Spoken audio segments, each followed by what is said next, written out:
Bueno, en esta sesión el ponente va a ser el profesor Olac Fuentes, licenciado en Filosofía por la Escuela de Filosofía y Letras de la Universidad de Chihuahua, que es investigador del Programa Universitario de Estudios del Desarrollo en la línea de investigación de educación.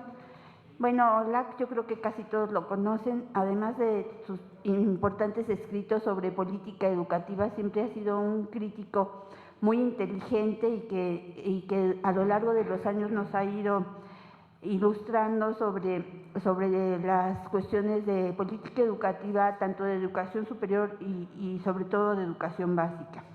Tenemos también dos comentaristas con nosotros, Manuel Gilantón, quien estudió su doctorado en el CINVESTAP y su maestría en Ciencias Sociales con especialidad en Sociología en la Flaxo, y es licenciado también en Filosofía. Tenemos dos filósofos entonces aquí, por la Universidad Iberoamericana de México. Actualmente es profesor investigador del Centro de Estudios Sociológicos del Colegio de México y hasta 2010 fue profesor investigador de la UAM, Unidades Azcapotzalco e Iztapalapa, y fue fundador del área de Sociología de las Universidades en la UAM, jefe del área durante sus primeros 5 años y coordinador del equipo interinstitucional de investigadores sobre los académicos mexicanos.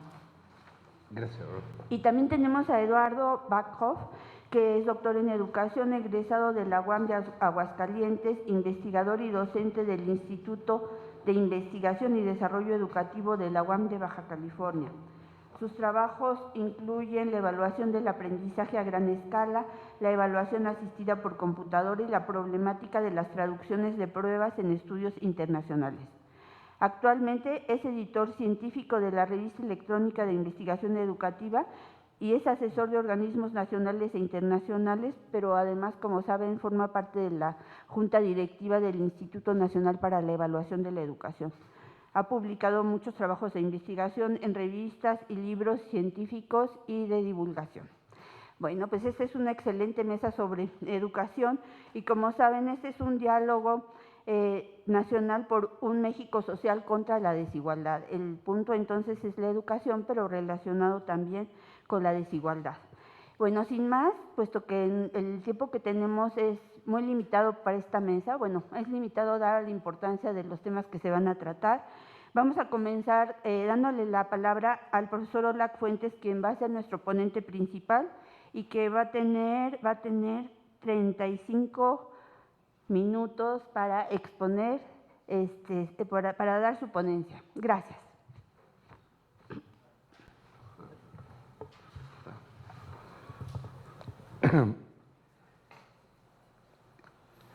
Muy buenos días a todas y a todos.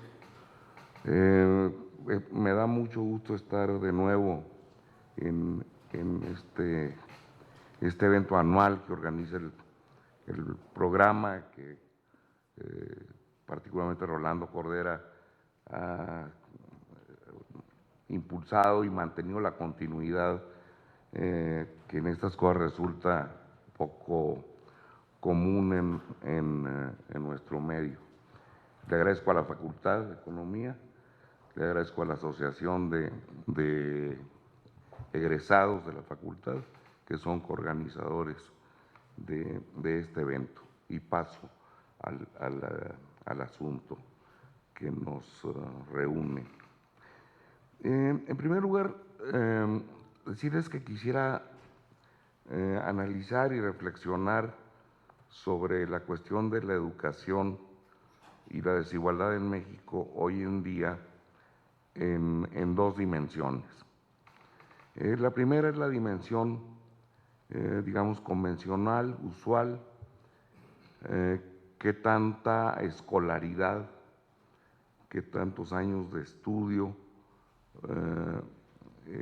a qué tantos años de estudio puede tener aspiraciones la población joven de México en sus diferentes segmentos, cómo se da la trama de las trayectorias escolares, cómo están influidas por factores sociales es decir, una línea en la que hay una fuerte tradición.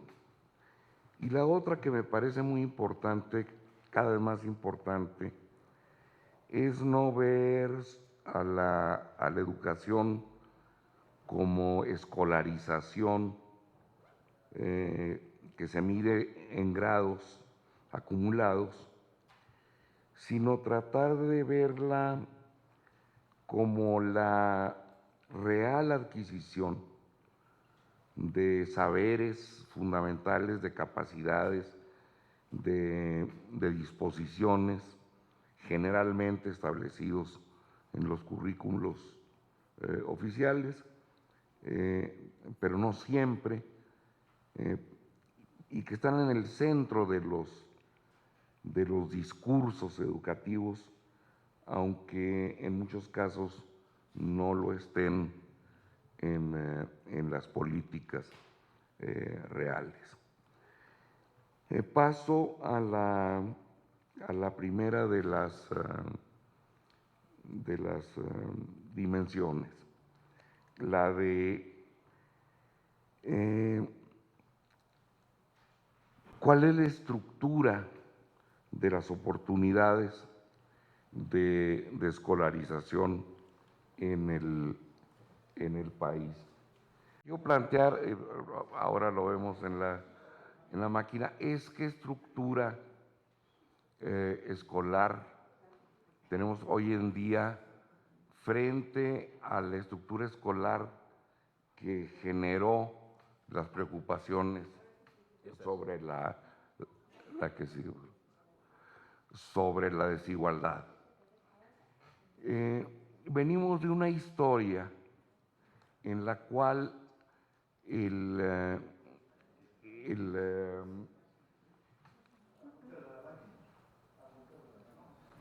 elemento de desigualdad es una bonita discusión colectiva sobre No cabe duda que la educación va avanzando. Les digo, venimos de una situación en la cual el tramo crítico, el elemento crítico de avance, estancamiento personal en relación con la educación era la educación primaria. Esta situación se ha transformado en las décadas recientes.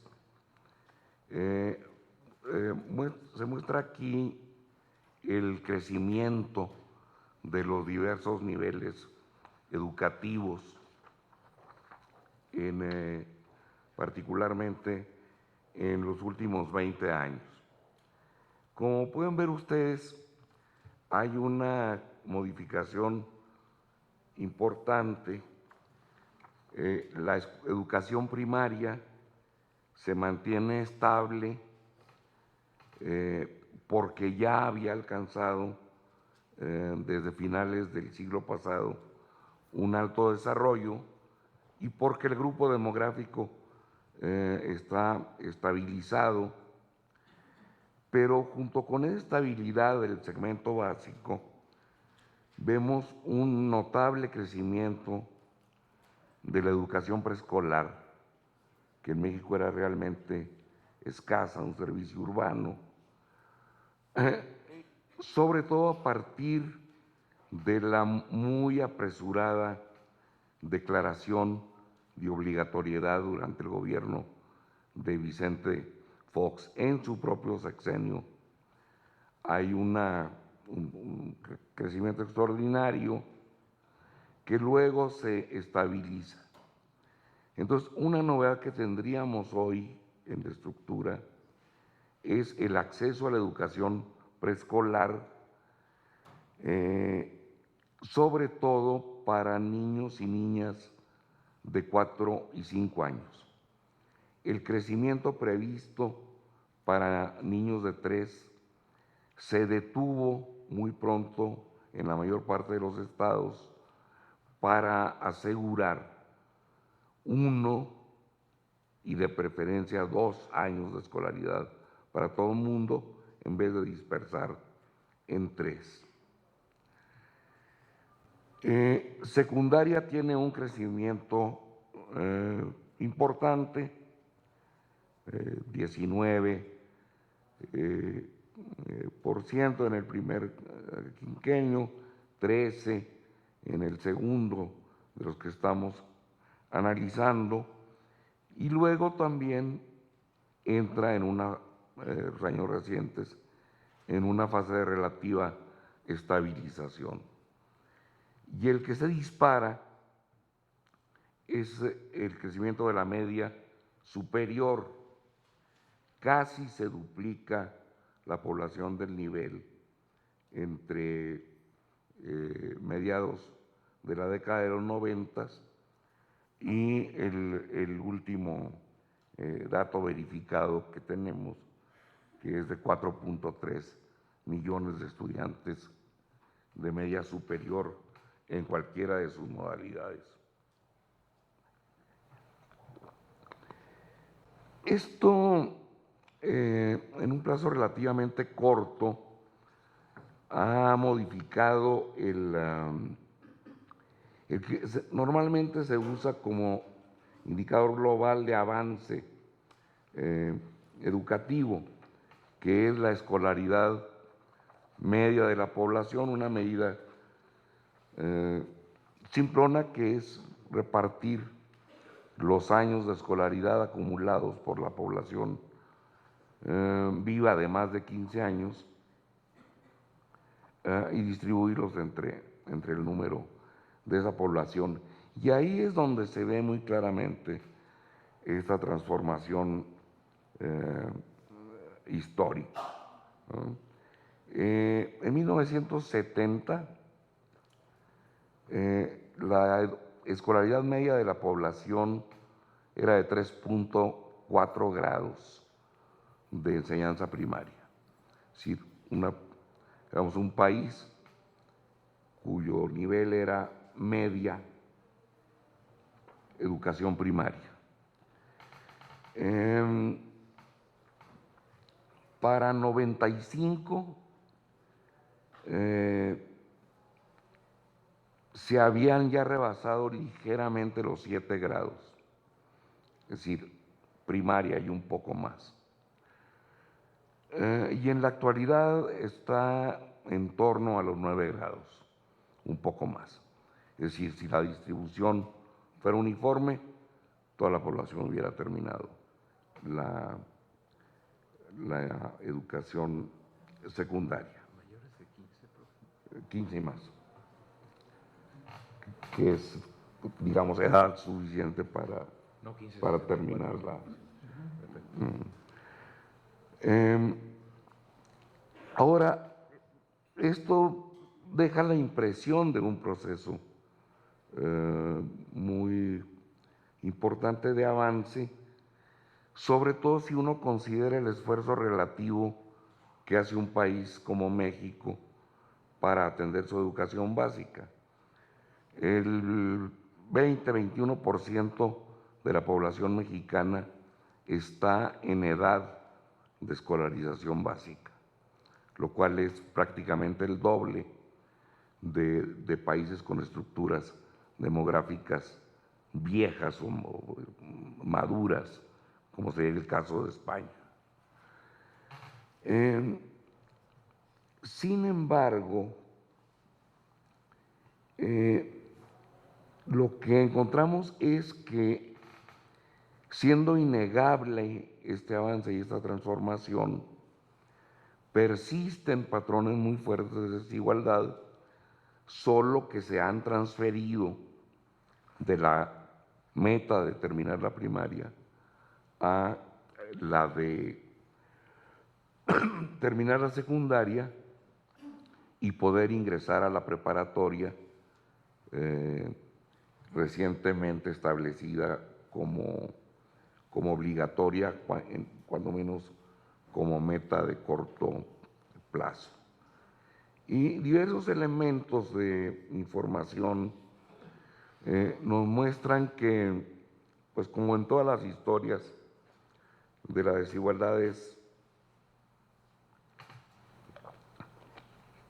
Es cierto lo que dice Orwell en su pequeña alegoría, de que todos somos iguales, pero hay unos más iguales que otros. El informe de 2014 del INE, que en mi opinión es un documento de una gran importancia, con información muy sugerente, divide a la población de acuerdo con distintos criterios para establecer segmentos y luego mostrar cómo diferencialmente se alcanza o no la meta de la terminación de la secundaria. Ya estás.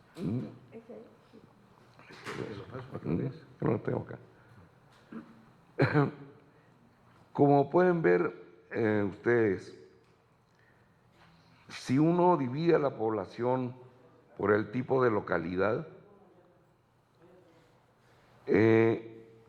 la población urbana tiene una apreciable superioridad en la tasa de terminación de la secundaria cuando ya tiene 15 a 17 años, es decir, está ya en edad de asistir a la preparatoria.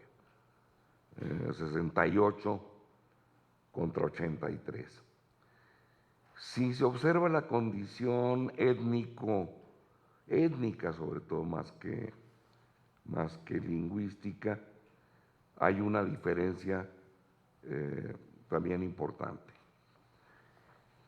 Donde resulta mucho más llamativa es si se considera la instrucción del jefe de familia.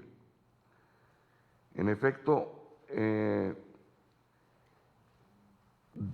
los casos en los que el máximo es educación superior en el nivel de licenciatura, el 97% de los hijos de ese segmento han terminado en este momento, a los 15 años, la secundaria, pero solo el 63% de quienes solo cursaron, no tuvieron ninguna instrucción formal o no lograron terminar la educación primaria. Análogas diferencias pueden observarse si se considera el segmento en pobreza alimentaria y el sector no pobre, y el nivel de ingresos en quintiles, el más, luego cambian los ordenamientos de abajo para arriba o de arriba para abajo en la fuente del INE, que no quise modificar, pero que se entienden aquí. En el caso del quintil más pobre, ha terminado la educación secundaria el 68 y fracción. En el caso del de mayores ingresos, esta situación es real para el 85. Y bueno, el indicador del tipo de trabajo, la intensidad del trabajo doméstico, no doméstico, o no trabajar, implican también una alteración muy importante en las probabilidades de avance en estos estudios. Uno puede ya observar en el comportamiento de la población de secundaria factores de irregularidad escolar. El porcentaje de aquellos que no la terminan es mucho mayor que en el caso de la primaria, se acentúa hacia tercer grado de secundaria. El porcentaje de los que la terminan en exámenes extraordinarios, es decir, que se reciben su certificación en el primer mes del siguiente ciclo escolar, sube notablemente y lo deja uno pensando en esta función de este tipo de exámenes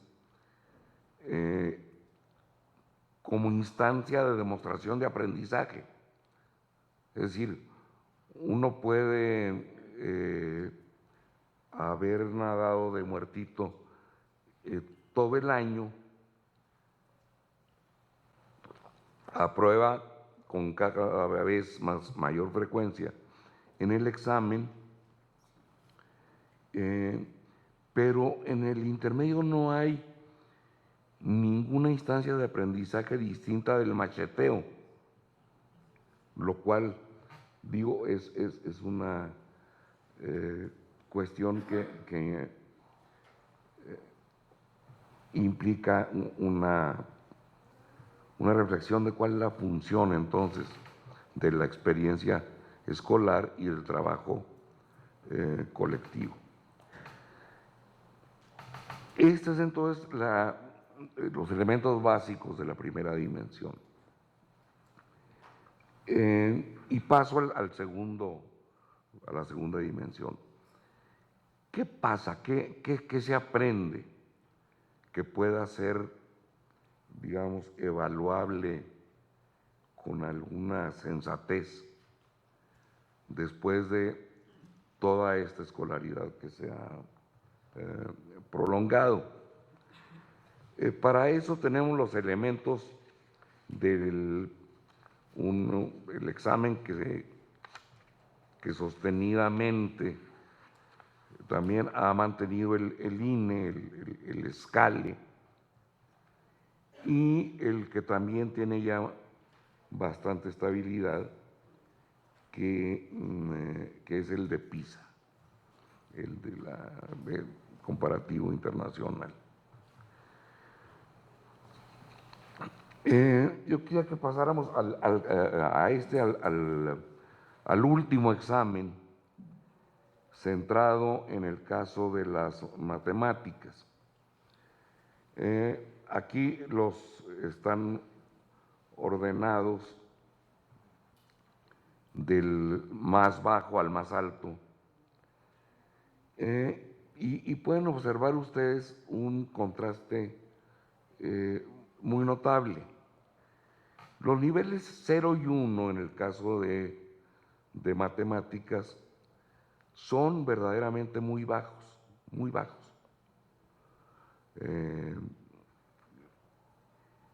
El nivel 2 representa en realidad un nivel medio bajo y se agrupan en los niveles 3, 6 en el análisis del INE,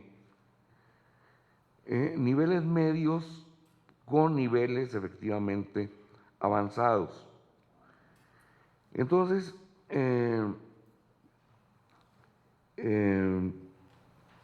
pueden ustedes notar que la proporción de la población que tiene 15 años, que sigue en la escuela, un tercio de ella en tercero de secundaria y 2/3 en primero de prepa,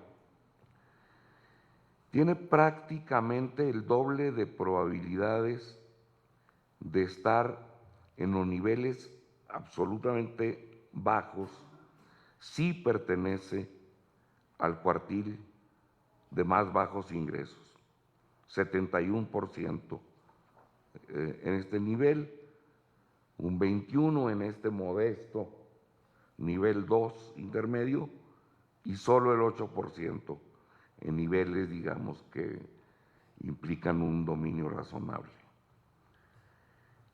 En el 4, digamos, un poco por tercios, se distribuyen entre los 3 niveles con una estructura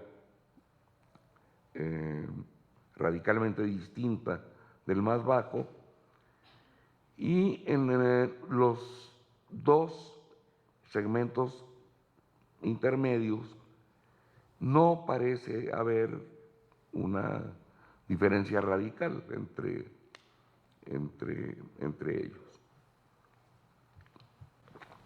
Ven ustedes que se trata de cuartiles por agrupamientos muy amplios, sobre todo si uno piensa en la concentración del ingreso en el 1% más rico de la población, es decir, en lo que estamos aquí incluyendo en el nivel 1, está la mayor parte de los estratos medios que solo por una distribución como la nuestra aparecen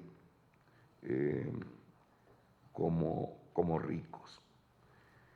Y tenemos el dato de lectura que quisiera referirme a él, aunque el centro del examen PISA 2012 fue matemáticas, los datos sobre lectura son confiables,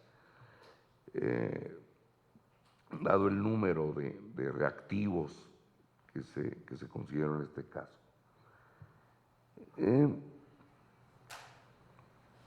Digo, el dato de matemáticas es dramático, pero sin desdeñar la importancia de estas competencias. Es más alarmante, yo diría, el de lectura, porque la comprensión lectora